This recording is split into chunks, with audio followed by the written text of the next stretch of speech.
Guitar boy, zitara mundozi akuje mastermind rokati chau yandiniti masa apana chandengete ndiri ndega handigoni munondionesa ishe muri yangu mboni mondirira hondo dzimwe dzandisingaoni ndosaka ndati muri mufudzi wangu amuna ine kuti ndiri mutadzi panguva yekuchema munondipukuta misodzi muri mufudzi wangu pazvinhu zvese muri muridzi rudo rwenyu kwandiri rwakatodzika midzi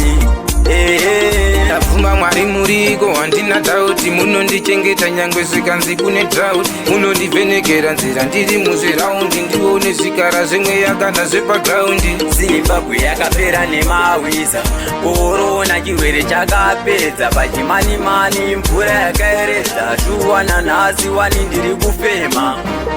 muri mufudzi wangu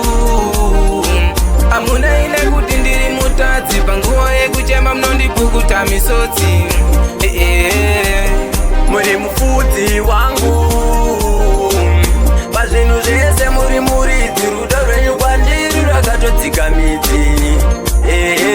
dzimwe nguva upenyu unorema pamwe pacho zvinhu zvinongooma asi paye pandinochema munondipukuta misodzi pamatama ndichikura ndairarira maputi kuzvikoro ndaienda nemapushi asi nhasi uno wotozviramba kuti ndine uye ndakakurira kunyamzi muri mufudzi wangu amuna ine kuti ndiri mutadzi panguva yekuchema munondipukuta misodzi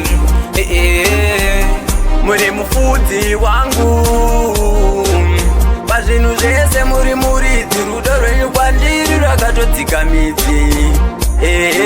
ndabvuma mwari muriko handina dhauti munondichengeta nyangwe zvikanzi kune dhauti munondivhenekera nzira ndiri muzviraundi ndione zvikara zvemweya kana zvepagiraundi zimbabwe yakapera nemawiza korona chirwere chakapedza pachimanimani mvura yakaeredza shuwa nanhasi wani ndiri kufema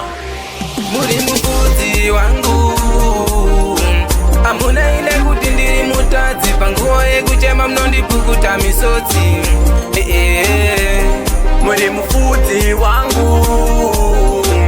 pazvinhu zvese muri muridzi rudo rwenyu kwandiri rwakatodzika midzi